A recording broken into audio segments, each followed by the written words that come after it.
నమస్తే friends, welcome to ఈ తరం హౌస్ వైఫ్. ఈరోజు మన వీడియోలో మామిడికాయ రోటి పచ్చడి కారంగా, పుల్లంగా, చాలా టేస్టీగా, సింపుల్గా ఎలా ప్రిపేర్ చేసుకోవాలో చూపించబోతున్నాను.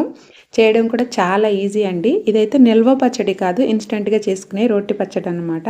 మరి ప్రాసెస్ చూసేద్దామా? దీనికోసం స్టవ్ పైన ఒక కడాయి పెట్టుకొని 1 టేబుల్ స్పూన్ వరకు ఆయిల్ వేసుకొని ఒక 2 టీ స్పూన్ల ధనియాలు వేసుకోవాలి. ధనియాలు 2 టీ స్పూన్లు వేసుకోవాలండి. అప్పుడు మనకు మామిడికాయ పులుపు అనేది ఎక్కువ తెలియకుండా బాగుంటుంది. తర్వాత 1 టీ స్పూన్ జీలకర్ర, ఒక పావు టీ స్పూన్ మాత్రమే మెంతులు వేసుకోవాలి. ఇక్కడ ఎండుమిర్చిని ఒక 10 వరకు తీసుకుంటున్నాను నేను. ఇవి బాగా కారం ఉండే ఎండుమిర్చి అన్నమాట. మీకు కారం తక్కువగా ఉండే ఎండుమిర్చి అయితే ఒక 15 వరకు కూడా తీసుకోవచ్చు. వీటిని అయితే లో ఫ్లేమ్లో మంచి అరోమా వచ్చే వరకు ఫ్రై చేసుకోవాలి. ఇవి ఫ్రై అయిన తర్వాత వేరొక ప్లేట్లోకి తీసుకోవాలన్నమాట. తర్వాత తరిగిన మామిడికాయ ముక్కలను అయితే తొక్కతో కూడా వేసుకుంటున్నాను. మీకు తొక్కతో వేయడం ఇష్టం లేకపోతే పైనుండి ఆ పీల్ తీసేసి కూడా వేసుకోవచ్చు. తర్వాత ఒక 3-4 టమాటోలను కూడా మీడియం సైజులో కట్ చేసి వేస్తున్నాను.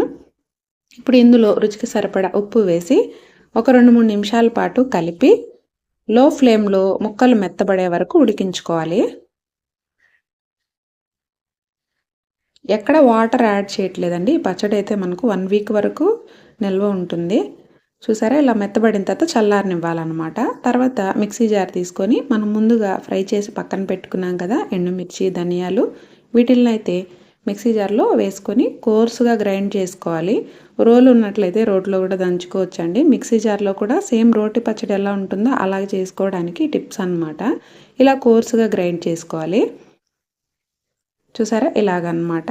తర్వాత చల్లారిన మామిడికాయ ముక్కలు, టమాటా ముక్కల మిశ్రమాన్ని కూడా ఇందులోనే వేసుకోవాలి.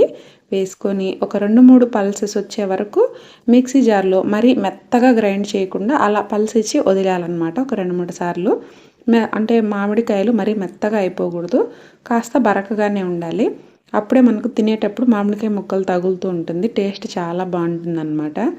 తర్వాత కడాయిలో ఒక 2 టేబుల్ స్పూన్ల ఆయిల్ వేసుకొని పోపు దినుసులు వేసుకోవాలి. పోపు దినుసుల్లో ఆవాలు, జీలకర్ర, మినపప్పు, శనగపప్పు ఇలాంటివి వేసుకోవాలన్నమాట. ఇప్పుడు ఇందులోనే ఒక 2 ఎండుమిర్చిని కూడా వేసుకోవాలి. ఇంకా ఇంగు కంపల్సరీ వేసుకోవాలండి, మంచి ఫ్లేవర్ వస్తుంది పచ్చడికి. తర్వాత కాస్త కరివేపాకు, మనం గ్రైండ్ చేసి పక్కన పెట్టుకున్న ఈ మామిడికాయ పచ్చడిని అయితే ఇందులో వేసుకుని ఒక 2-3 నిమిషాలు మాత్రమే స్టవ్ పైన ఉంచి అలా ఫ్రై చేసుకోవాలన్నమాట. పోపు మొత్తం పచ్చడికి పట్టే విధంగా.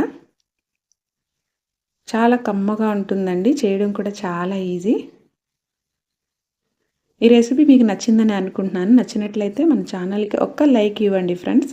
ఛానల్ని సపోర్ట్ చేయండి. కొత్తగా చూసేవారైతే ఈ వీడియోని లైక్ చేసి సబ్స్క్రైబ్